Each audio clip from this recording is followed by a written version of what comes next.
Welcome back, everyone.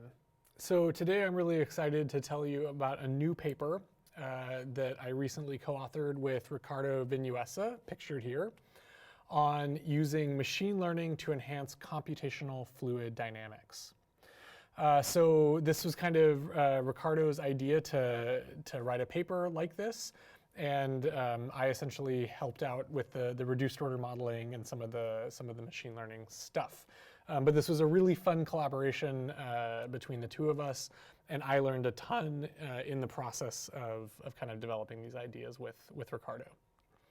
So the idea is that machine learning, kind of the broad class of machine learning, which I like to say is building models from data with optimization and regression. This broad class of machine learning can be used to accelerate direct numerical simulations. So these are our highest fidelity simulations of fluid flows. They can be used also to accelerate and improve the scaling of turbulence closure models. These are kind of approximate models that still capture lots of scales and features we care about. The two most common are large eddy simulations, LES, and Reynolds average Navier-Stokes, RANS.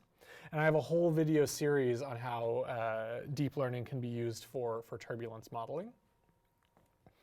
And then we also talk about how these machine learning techniques can be used to improve physical understanding and kind of scalability and generalizability, both for these turbulence models, but also for classical reduced order models. So what we have here below is a progression from the highest fidelity, most expensive way we can simulate a fluid. This gets all of the details and simulates the full flow physics, all the way down to our very, very fast, efficient, but highly tailored and customized solutions, these reduced order models.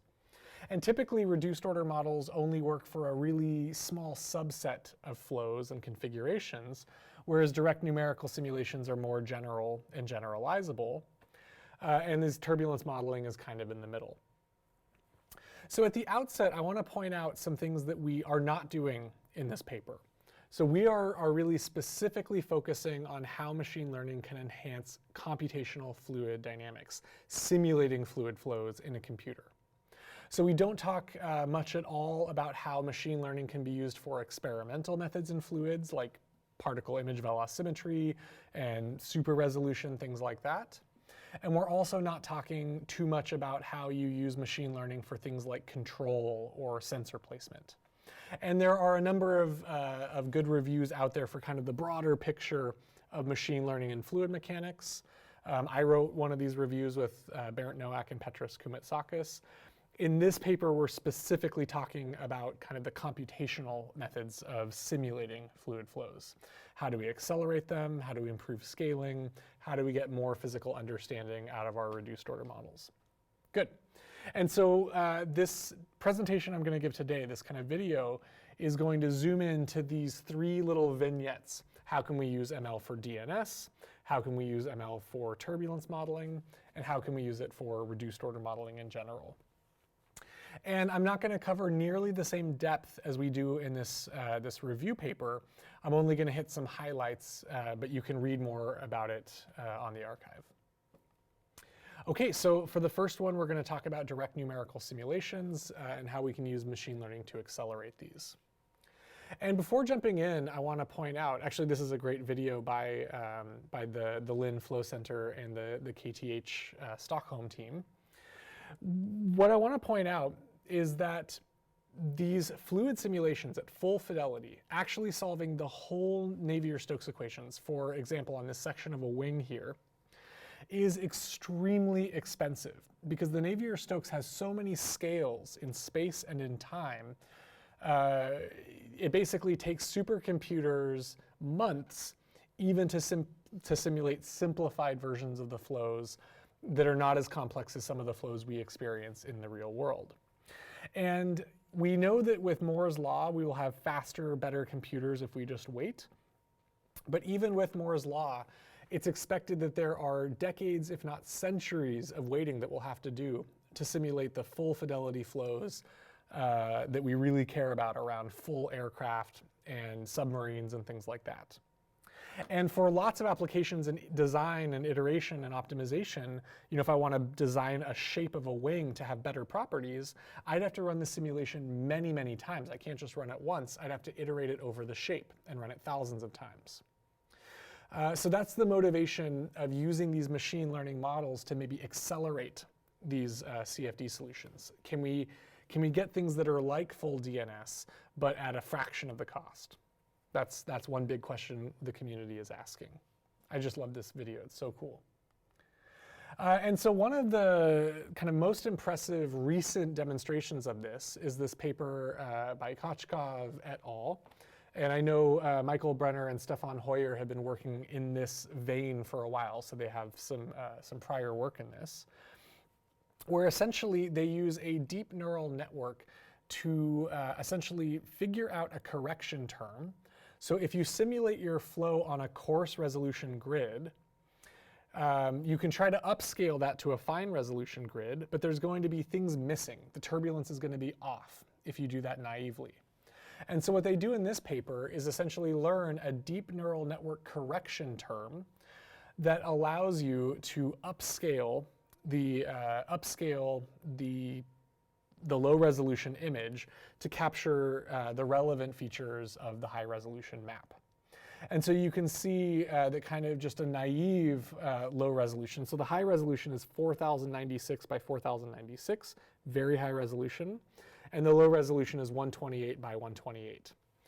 And you'll notice that if you kind of naively do this and you try to upscale, as the flow evolves in time, you miss a lot of the relevant features of the high resolution just with naive upscaling. But when you use these neural network correctors, you actually get a lot better features. And this is relying on the statistics of the flow, kind of what neighboring grid cells are doing and what my past experience of flows is telling me is likely to be the high resolution structure given what I'm seeing at low resolution. So there's actually a lot of overlap between this and what we call large eddy simulation, where you try to infer kind of what the upscaling map would be from coarse resolution images. And just some scaling here, you can see, I mean, I really like this. So this shows kind of the vorticity correlation versus the time step. And what you see is that as you, okay, so the ground truth is this 4096 kind of pale yellow curve here, where basically it's perfectly, the solution at each time step is perfectly correlated with itself because it's the truth. And then as I decrease the resolution using traditional downsampling, at some point in time, my solution falls off and starts to become inaccurate or decorrelated with the truth. And what you'll see is that the neural network correction, even at the lowest resolution, 128 by 128 in dashed blue, is giving you performance almost as good, somewhere between a 512 and a 1024 resolution. So it's giving you the ability to upscale by somewhere between 4 and 8 times just using this neural network. And that's pretty remarkable. So it's not as good as the full direct numerical simulation, but it's giving you a lot of the information of an even finer resolution grid because it's using this kind of neural network statistical correlator. So I think that's really cool, that you can get this massive upscaling performance. Now there's actually earlier work. So I mentioned that Stefan Hoyer and Michael Brenner and their colleagues, Yohai Bar-Sinai and Jason Hickey, have done prior work trying to build machine learning methods that actually accelerate fluid simulations. And this is a really cool paper. When this came out in PNAS, this was one of the major steps forward in kind of bringing machine learning into simulation, where essentially what they did was they learned a computational stencil for computing, so essentially these discretizations of PDEs, you often use finite difference stencils. They learned a stencil using neural network interpolation that was more accurate than these high order polynomial interpolations that we're used to using in the community. So here you can see if I only had these orange diamonds, this is our kind of our interpolation points. The kind of industry standard polynomial interpolation in blue would do a pretty poor job, but their neural network interpolator in purple almost perfectly matches the exact solution. And it gives you a much better prediction, a much better correlation of the predicted versus the exact. So you want this to be a straight line. And this was a really neat paper when it came out, and there's been a lot of follow-on and build-up work since there. So one of the ones I really like is this paper by Stevens and Colonius in Theoretical and Computational Fluid Dynamics in 2020. This was a special issue on machine learning for computational fluids, where they essentially investigated that kind of idea of learning these finite difference stencils with neural network corrections. So this is an improved fifth order finite difference scheme for capturing shocks in a really kind of stiff shock forming system. And you can see in this, I really like this plot. This is kind of a useful plot where you have error versus runtime. And what you want is you want to be in this lower left corner here. You want very low runtime, very low error. And what you see is that there are trade-offs. So the Weno 5JS is kind of one of these industry standard shock capturing schemes in blue. And this Weno NN is this neural network correction proposed in this paper. And so it's not always better. Some of the blue points are faster, but on average it has lower error and is faster. It's kind of closer to this lower left corner than the traditional blue scheme. And so that's pretty cool that you can with machine learning learn improvements to these classical methods that have been optimized with rigorous mathematics. So that's pretty neat. And there's another set of work by Stevens and Colonius that I think is really cool called FiniteNet, where essentially they build a convolutional LSTM. So an LSTM is a recurrent neural network, good for time series prediction. And they have a convolutional piece so that you can apply this to kind of high-dimensional, multi-dimensional fluids. And so you can kind of use this to find different scales and how they evolve using the LSTM. And this is formulated for general spatial temporal PDEs. And I think this is a very promising architecture. Okay, good. So that was one kind of vignette that we discussed in this review paper. Another big area of potential improvement using machine learning and fluids kind of for computation is to speed up our computations of Poisson's equation or kind of a forced Laplace equation. This comes up all the time in fluid solvers. So what you often do is you take an advective step to move things forward in your flow, and then you have to check and see if incompressibility has been violated, and then you have to kind of correct the flow field to make sure that it's incompressible. So incompressibility means the divergence of my velocity field is 0. And oftentimes the correction term after you take the advective step looks like this. So you basically have to solve, this is a kind of a Poisson's equation for the pressure where the non-zero compressibility is the forcing term. So this is, the Laplacian of pressure is equal to this this forcing term, which is how we get Poisson's equation. Now it turns out that this is one of the more solving this equation to get that correction is one of the most expensive steps in many CFD solvers, computational fluid dynamic solvers. And so there are approaches to try to learn with machine learning how to solve this more efficiently and to kind of speed up this step. So that's one large area of computational research. I'm not really an expert in this, but I have been told by Ricardo and others that this is one of the really expensive steps.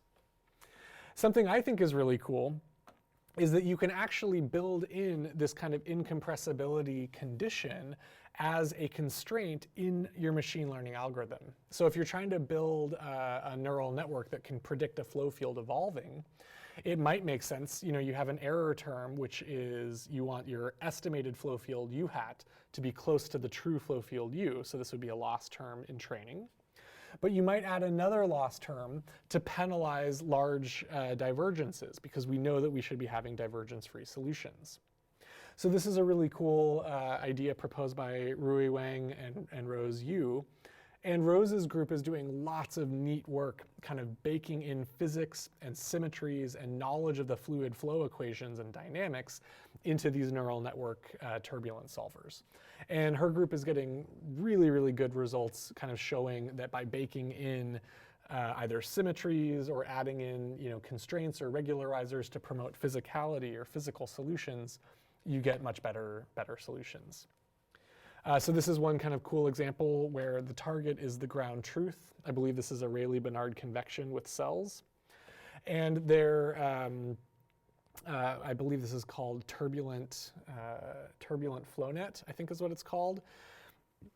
Gets a lot more of the subtle features of the flow than the other kinds of simple or naive networks you could design, like a ResNet or a GAN, to do the same job.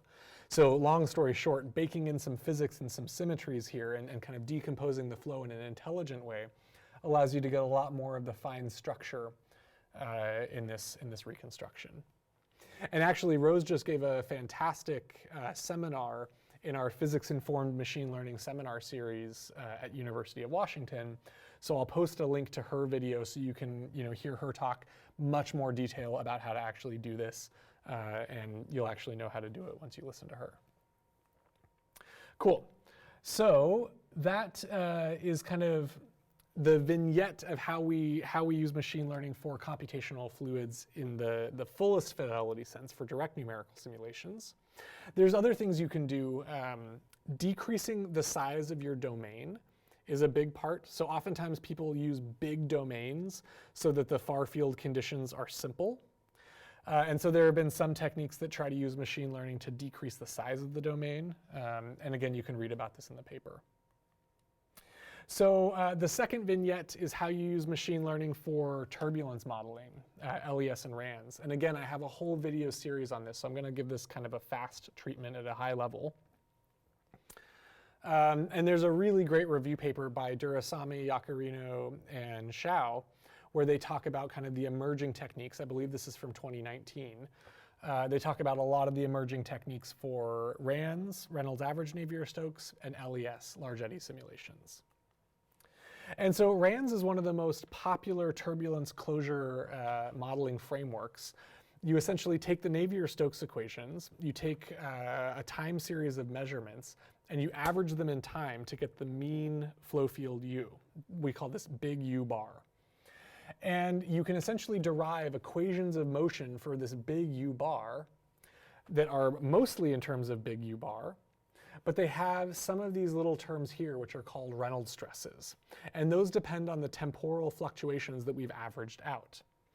And these are, generally speaking, very hard to model. And so we can use machine learning and other algorithms to build models for these Reynolds stresses. And those are important to getting these turbulence closure models. These are really important for things like measuring, quantifying the drag on a wing or on a truck. So if you're designing a wing or a truck, you might be interested in the Reynolds average Navier-Stokes equations because you'd want to be able to compute the drag based on these big mean quantities. And so one of the coolest papers, and this is one of the early ones to build a RANS closure model, is this paper by Ling et al. And Julia Ling, essentially what she does in this paper is bake in prior knowledge of the physics. This is going to be a theme. If you talk to me, I love papers and approaches where they bake in partial knowledge of the physics so that their networks have this Galilean invariant property that we know our Reynolds closure should have by construction. So what they do is they build a deep neural network to model those Reynolds stresses, essentially.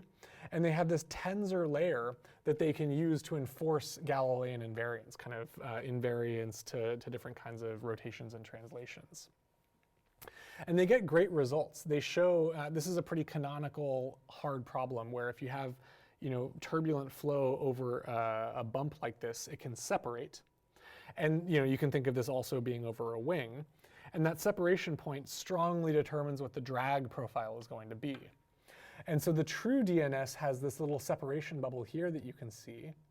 And it's very hard to capture this using other leading methods. But the kind of the DNS using their approach and this tensor-based approach actually get that separation bubble better than the other leading methods. So that's a really cool approach. The other major avenue, and so we talk about other papers that, that try to solve this RANS problem using machine learning. The other big approach in turbulence modeling is large eddy simulation. And this is kind of like that paper I showed earlier where you're trying to go from low resolution to high resolution, this kind of super resolution problem. What we need is essentially a model for how the scales, the physics below the resolution we can compute and measure, interact with each other. So that's called subgrid scale modeling, and that's a big problem as well. And again, one of the earliest and really great papers on this was by Malik and San, Rashid, and Vidula, where they essentially build a deep neural network, again, to account for this kind of subgrid scale, to learn the subgrid scale physics in their LES models. And so they actually get really, really good kind of results where they can resolve structures that are, you know, they can resolve the physics below the scale that they're simulating and dramatically speed up their simulations because of that. And then one of the third approaches that we talk about in this paper, and this is a pretty neat and very new one by Navati, Lascombe, Delarasi, and Koumoutsakis, is the use of reinforcement learning. So can you learn kind of a policy or you know, some multi-agent reinforcement learning policy for what those subgrid scale interactions are? So it's kind of an interesting approach to a very classical problem. I don't know of anyone before that had used multi-agent reinforcement learning to try to represent these subgrid scale modeling. And again, I think this is probably expensive to train. Based on my experience of reinforcement learning, it's usually kind of expensive to train. But the policies they get, the kind of the output that they get actually has very good agreement with the known full fidelity physics.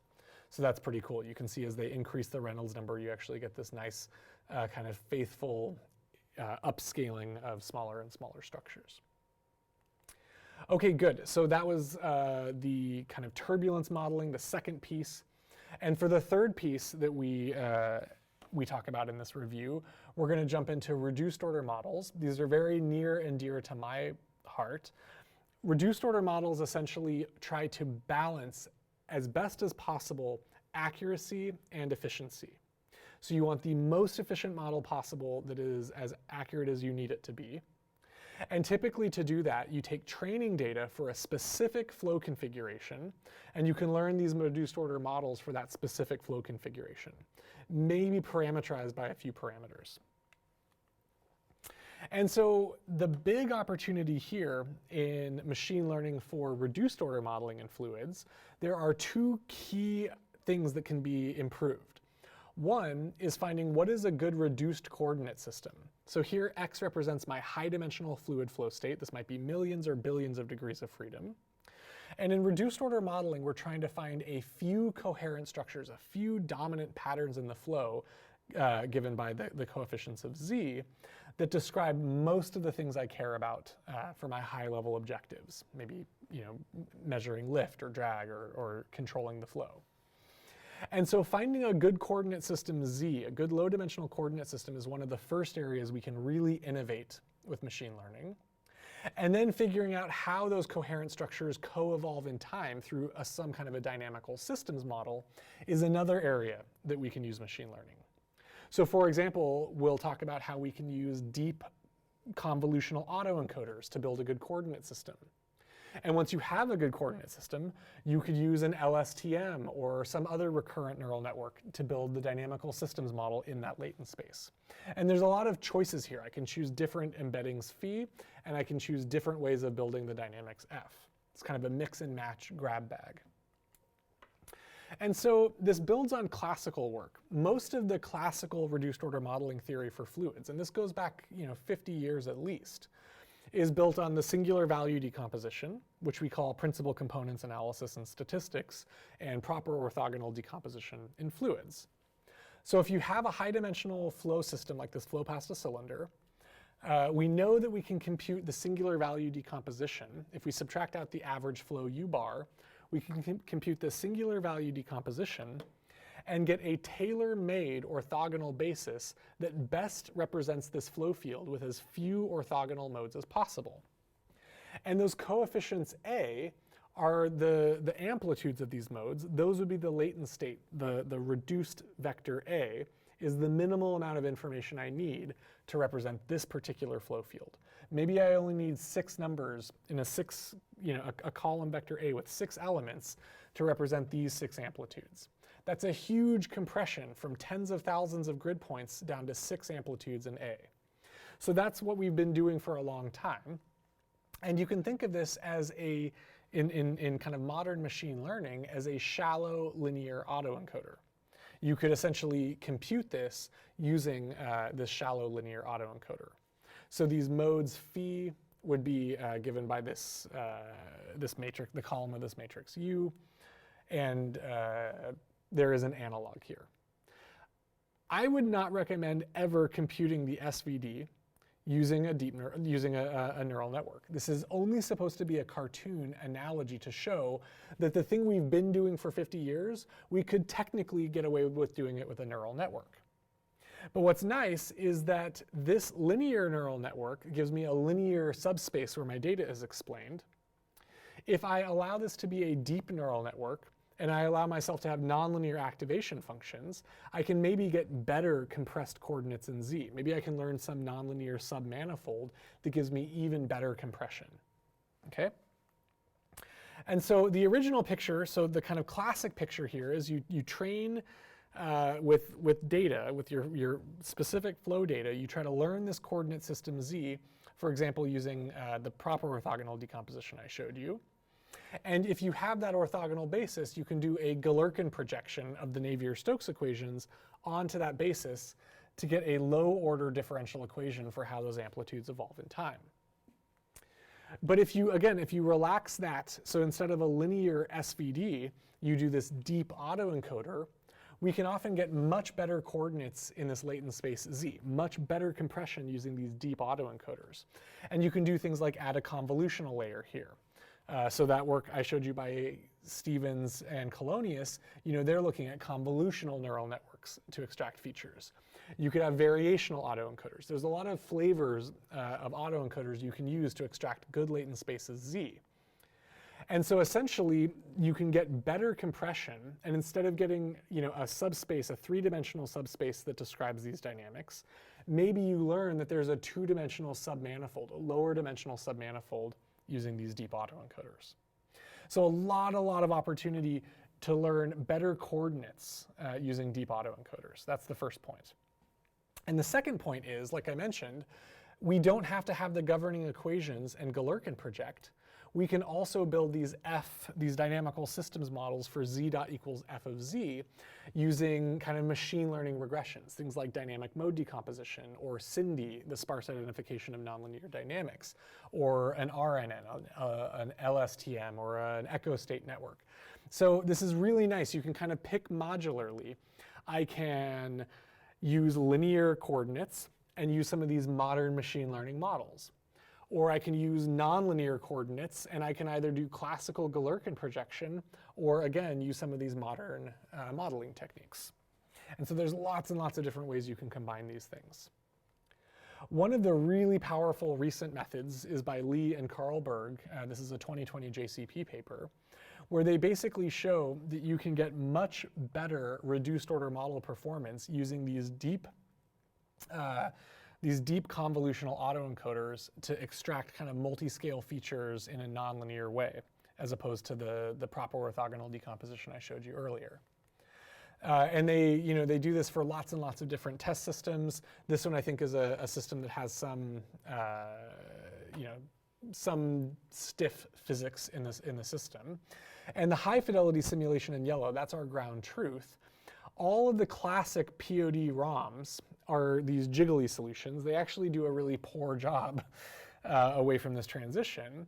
Whereas using these deep coordinate systems here actually allow you can barely even see it because it perfectly lays on top of the high fidelity simulation.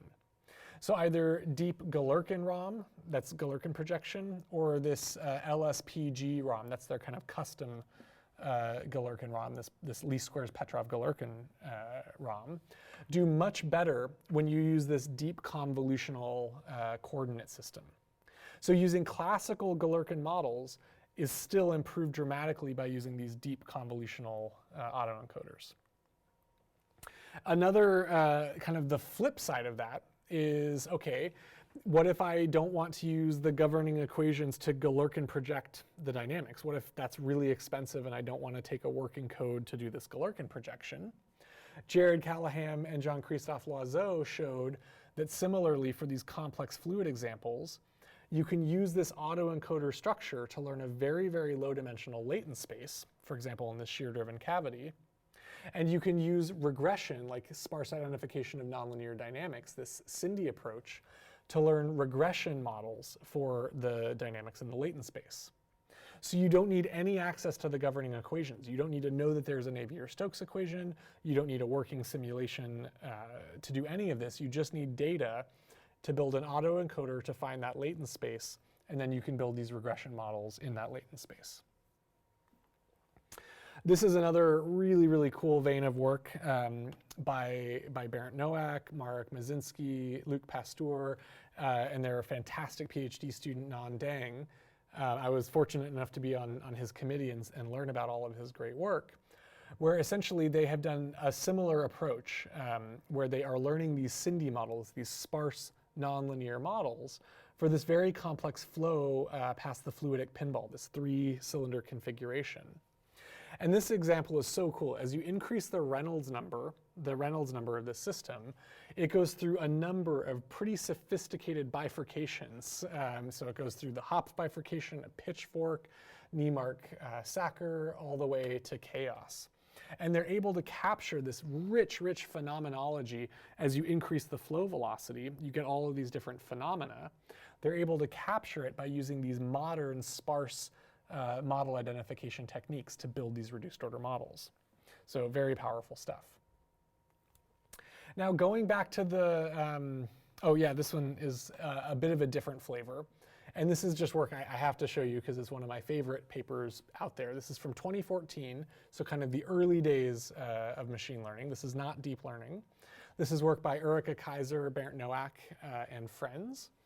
And the idea is that you can use relatively simple techniques in clustering to build that low-dimensional latent space, that low-dimensional variable that I was talking about. So here in the Lorentz system, if you do something like a k-means clustering, you can break this up into 10 different clusters. And the center of those clusters, whether or not you're in one of these different rainbow regions, is the state of your system. And so you can basically take a long time trajectory and you can figure out how often you transition from state 1 to state 2, or state 2 to state 3, and so on and so forth. And you can build a probability model, a transition state model, for how the system probabilistically transitions from these clusters. And I think this is just a brilliant way of reduced order modeling very complex chaotic systems and reducing it to relatively simple linear transition dynamics. And Ulrike showed that you can do this on much more complex systems, very high dimensional nonlinear fluid systems like this mixing layer that has, maybe 100,000 or 1,000,000 degrees of freedom. You can still cluster your phase space. You can still do data-driven clustering to find 10 or 20 clusters and count the probability of transitioning between those clusters. And when you do graph analysis on this, you learn really interesting things about your physics. For example, that there is a Kelvin-Helmholtz mechanism. That's the transition from 2 to 3 to 4. And there's vortex pairing. That's another set of transitions. And there's this, what they call the flipper mode between these two different phenomenologies. So, really powerful things you can do with relatively simple machine learning. I mean, this is, k-means clustering. One of the textbook examples. You can build these beautiful reduced order models for complex systems. Okay, the last thing I'll show you, and this is actually halfway between turbulence modeling and reduced order modeling. This is some fantastic work by Sarah Beetham and Jesse Capisalatro, where they again use that SINDI, that sparse nonlinear model identification technique, but instead of building ROMs, they use it to build turbulence closure models. So they essentially are modeling the terms in the turbulence closure and the Rand's equations using these sparse polynomial or tensorial expressions. And so what they get out, and they don't just use Cindy, they also look at gene expression programming as an alternative method to get these interpretable expressions.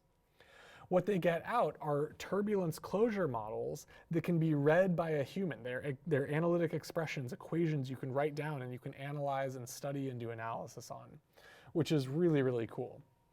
And I just learned recently that there is also work doing this in climate science. So maybe I'll talk about that at some point. Okay, so that was a whirlwind tour through this review paper. And believe it or not, that was only a small fraction of the things we talked about. So Ricardo Vinuesa and myself in this archive paper on how you can use machine learning to accelerate direct numerical simulations, to improve high fidelity simulations, to improve kind of medium fidelity turbulence closure modeling, and how to improve kind of the scaling and the interpretability and just the general operation of these, very, very tailored reduced order models. So again, from highest fidelity to lowest fidelity, there are many, many opportunities to embed machine learning into the process and to get better computational fluid models. So a few takeaways that I think are really important, and we talk about these a little bit too. We as a community have to be committed to reproducible research, to open source codes, to open source data, and to good benchmark problems. We need to have agreed upon benchmark problems in these areas so that when we develop new machine learning techniques, we can compare them in a head-to-head kind of apples to apples way on these different canonical problems. And that means we have to be open and have best practices for reproducible and open research. Another thing that I think is incredibly important is when you are saying, if you want to claim that you are using machine learning to improve direct numerical simulations, maybe you get faster models, you have to include the time it took to generate your training data. Okay, because that oftentimes is neglected when we talk about the numerical scaling of these machine learning solutions. And it's often very, very expensive to build the training data that you need to train your models. Now, in some cases, like in reduced order models, I don't mind if I have a very expensive offline training phase as long as my model is very fast online when I use it, for my flying quadrotor or whatever I'm using it for.